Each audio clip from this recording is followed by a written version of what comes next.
कौन हो तुम? तुम तो ऐसे डर रहे हो जैसे मैं कोई भूत हूँ। घबराओ मत, मेरा नाम भंवरी देवी है। मैं इसी हवेली में रहती हूँ। इसका मतलब हम जिसे ध्रुव समझ रहे थे वो आप थी। अरे क्या बात है भाभी, आप में तो इस उम्र में भी गर्मी है। क्या सोच रहे हो तुम? यही कि आप एक नंबर की नॉटी हैं। क्या? जी नहीं कुछ नहीं, हम तो बस ऐसे ही मजाक कर रहे थे। ये बताइए आप यहाँ कब से रह रही हैं? यही कोई 215 सालों से। तुमको क्या लगता है तुम विक्रम भट्ट की फिल्म की कोई हीरोइन हो जो हमसे आकर इस तरह की बातें करोगी और हम डर जाएंगे? अरे हम प्रसाद हैं, हम डरने वालों में से नहीं हैं। ये बताओ हमारा दोस्त ध्रुव कहाँ है? अबे चूतिए, ये क्या बड़बड़ा रहा है? अच्छा हुआ तुम आ गए। हम अभी भंवरी जी से तुम्हारे बारे में पूछ रहे थे। कौन भंवरी जी? कौन भंवरी जी? तुम्हारे चाचा की बुआ के बेटे की लड़की भंवरी। हाँ नहीं तो साले तुम्हारे सामने खड़ी है और तुम पूछते हो कौन भंवरी? एक बात बता, तुझे इस हवेली में माल कौन ला कर दिया? माल? क्योंकि तू इस तरह की चूतिया बातें माल पीने के बाद ही करता है। तेरे और मेरे अलावा यहाँ कोई नहीं है। कान का अंधे हो का बे? तुम्हारी आंखों के सामने यहाँ मस्त मिल से हमारी भंवरी जी खड़ी है और तुम हो कि देख ही नहीं पा रहे हो। ध्रुव ने एक बार फिर पूरे हॉल में देखा, उसे कहीं कोई दिखाई नहीं दिया। उसे लगा प्रसाद उसके साथ घटिया मजाक कर रहा है। प्रसाद को होश में लाने के लिए उसने एक थप्पड़ जड़ दिया। तुम्हारी माँ का साले मारा का है हमें? इसीलिए क्योंकि तू सपने से बाहर आ सके। देख अपने चारों ओर, कहाँ है तेरी भंवरी भाभी? अब की बार प्रसाद ने जब भंवरी देवी की तरफ देखा तो वो वहां नहीं थी। उसे वहां ना पाकर प्रसाद चौंक गया। भंवरी वहां नहीं थी, मगर उसके हंसने की आवाज अभी भी प्रसाद के कानों में सुनाई दे रही थी। बोल, अब दिखी कोई भंवरी? यार हम सच कह रहे हैं। अरे वो भी यहीं थी, तुम्हारे आने से पहले हमसे बातें कर रही थी। अरे हमारी पैंट में हाथ डाल रही थी। बस आ गया ना अपने ठरकीपन पर। लगता है बहुत दिनों से तूने अपने बंटी के साथ खेला नहीं है। जा थोड़ी देर अपने बंटी की घंटी बजा ले, फिर जाकर तेरा दिमाग मुकाम पर आएगा। तब तक के लिए मैं इस केस पर ध्यान देता हूँ। इतना बोल ध्रुव वहां से आगे बढ़ गया। प्रसाद को डर लग रहा था, इसलिए वो भी उसके साथ साथ जाने लगा। ध्रुव और प्रसाद इस वक्त सीढ़ी चढ़ रहे थे कि तभी किसी ने प्रसाद के कंधे पर हाथ रखा।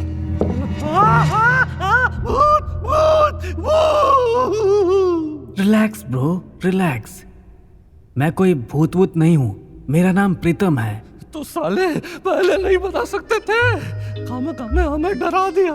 सॉरी ब्रो, मुझे क्या पता था तुम इतने बड़े फट्टू होगे।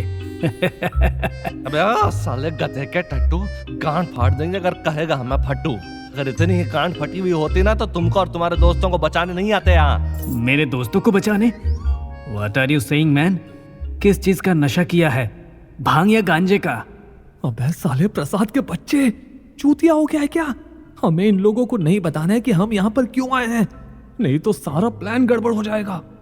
ध्रुव ने देखा कि प्रीतम के हाथ में कुछ चिप्स के पैकेट थे। ये वही चकना था जो सारांश ने उससे मंगवाया था।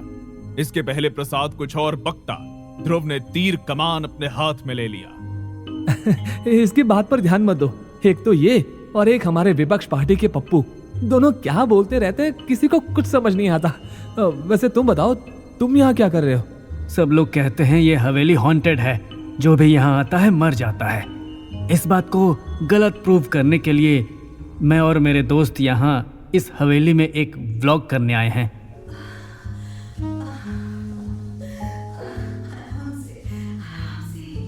अबे साले गांडू, ये तुम खड़े खड़े कैसी आवाजें निकाल रहे हो?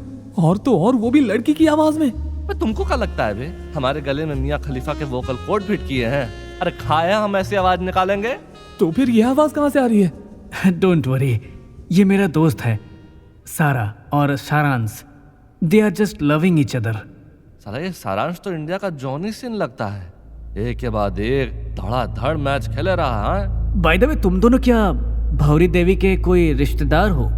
भंवरी देवी का नाम सुनते ही ध्रुव और प्रसाद का चेहरा पीला पड़ गया। उन्हें यकीन हो गया कि इस हवेली में सच में कोई भंवरी देवी है। प्रसाद ये नाम सुनकर डर के मारे कांपने लगा।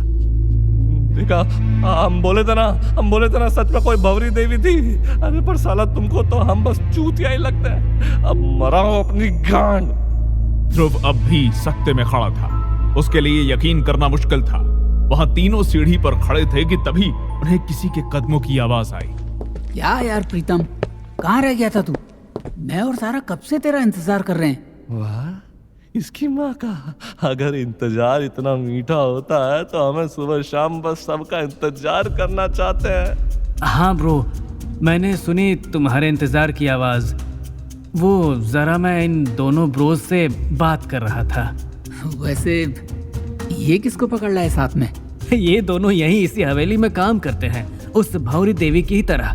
अब आज रात इस हवेली में हमारा ध्यान रखने के लिए एक नहीं बल्कि 3 नौकर मिल गए। खुद को नौकर सुन प्रसाद को गुस्सा आ गया। वो अपना मुंह खोलने ही वाला था कि ध्रुव ने उसको चुप करा दिया। उस वक्त ध्रुव के मन में कुछ अलग प्लानिंग चल रही थी। चलो अच्छा है। सुन बे लड़के, जल्दी से रूम में हमारे लिए एक टेबल लगा और 3 ग्लास। और हाँ, हो सके तो उस भंवरी को भी बुला लेना। क्या है कि उसके आने से मेरे दोस्त का मन लगा रहेगा। अबे साले, क्या तू भी। और नहीं तो क्या, शराब के बाद शबाब का मजा ही कुछ और है। चल अब आजा जल्दी से ऊपर। प्रीतम और सारांश वहां से निकल गए। ध्रुव अब एक बार भंवरी देवी से मिलना चाहता था। इसके पहले वो प्रसाद से कुछ कहता, प्रसाद ही उससे बोल पड़ा। साले, हमने कभी अपने बाप को एक गिलास पानी नहीं सर्व किया और ये गांडू हमको पैक सर्व करने के लिए बोल रहा है। और तुम भी क्या उन दोनों की बातों में हाँ में हाँ मिलाई दिए बे? तू समझने की कोशिश कर। हमें किसी भी तरह उन तीनों के आसपास रहना है ताकि हमारी नजर उन पर बनी रहे, वरना नजर हटी समझो दुर्घटना घटी। एक बात तो पक्की है कि भंवरी देवी सिर्फ हमसे नहीं बल्कि उन लोगों से भी मिली थी। वो हमारा वहम या सपना नहीं था भाई, वो सच में इस हवेली में है। अगर ऐसा है तो मेरे सामने क्यों नहीं आ रही है? सिर्फ तुम लोगों को ही क्यों दिखाई दे रही है? अब तुम हमारे भाई हो तो इस हिसाब से उसके जेठ हुए ना, और जेठ के सामने तो लड़के शर्माती ही नहीं है। साले, अपने घोड़े पर लगाम दे। किसी दिन तुम्हारी बहन के बाहर आने के चक्कर में तुम्हारे ही नींबू तुम्हारे हलक में ना आ जाए। अब जाकर ग्लास और टेबल का इंतजाम कर। हाँ, अरे हम अकेले काहे करेंगे बे? तुम्हारी गांड में चुल थी ना वेटर बनने की, तो अब आओ और हमारी मदद करो। अगर भूत आएगा तो उसे तू भगाएगा? नहीं ना, तो जो काम जिसका है उसी से होगा। अब जुबान और बंटी दोनों को शांत रख और चुपचाप अपना काम कर जा। अरे यार, हम टेबल ग्लास लाएंगे कहाँ से? यहाँ क्या कोई सरोजनी मार्केट लगा है जो पहनचोद ये गांडू हमको ऑर्डर दे गया? इतनी बड़ी हवेली है तो जाहिर है यहाँ किचन भी होगा। जा वहां जाकर देख, जरूर कुछ मिल जाएगा। और ये कहकर ध्रुव वहां से आगे बढ़ गया। प्रसाद के पास कोई रास्ता नहीं था, इसलिए वो अपने ग्लास हंटिंग की खोज में लग गया। हवेली में कई सारे कमरे थे। इन सबको पार कर आखिरकार प्रसाद को रसोई घर दिख गया। चलो भगवान का शुक्र है कि गिलास यहाँ पर मिल गए, नहीं तो ये बहन का घोड़ा ध्रुव हमारी गांड मारता। प्रसाद ने कुछ ग्लास उठाए और साथ में किचन में रखा एक पुराने जमाने का स्टूल भी। उसे लेकर उनके कमरे में गया जहां सारांश अपने दोस्त के साथ था। कमरे में पहुंचते ही वहां उसे ध्रुव दिखा। ये लो, आ गया सर्वेंट आपका सामान लेकर। क्या बात है, ये नौकर तो बहुत ही तेज है। जाते जाते इसे कुछ टिप देकर जाएंगे। अब खड़े खड़े हमारा मुंह क्या देख रहा है? चल फटाफट ग्लास और टेबल रख और सबके लिए एक बढ़िया सा पैक बना। साले तुरु के बच्चे, एक बार इन लोगों को जाने दे, उसके बाद हम तुम्हें बताते हैं। प्रसाद ने अपने गुस्से को दबाया और चुपचाप टेबल पर उस ग्लास को सजाने लगा। वहीं सारांश ने रम की बोतल निकाली और उसका ढक्कन खोल शराब की महक को पूरे कमरे में बिखेर दिया। क्या खुशबू है। अच्छा गाइज, अबे स्टार्ट मत करना, मुझे एक इम्पोर्टेंट कॉल आ गया है। कौन सा कॉल? तेरा फोन तो नहीं बज रहा। It's nature's call. साले, अभी तो पीना शुरू भी नहीं किया और तेरी पैंट गीली होने लगी। चल जा, जल्दी से टंकी खाली करके आ। अभी गया, अभी आया। आज की रात बहुत मजा आने वाला है। अब तुम तो जब से आई हो तब से ही मजे कर रही हो। तुम्हारी आवाज सुन के लग रहा है जैसे तुम यहाँ पॉडकास्ट पर नहीं पॉनकास्ट पर आई हो। ये क्या बकवास कर रहे हो? हाँ, प्रसाद के कमेंट से सारा गुस्से में आ गई। वही सारांश भी प्रसाद का इशारा समझ गया था। वो उसकी तरफ गुस्से में बढ़ने वाला था कि तभी उन्हें एक जोरदार चीख सुनाई दी। ये तो प्रीतम की आवाज है।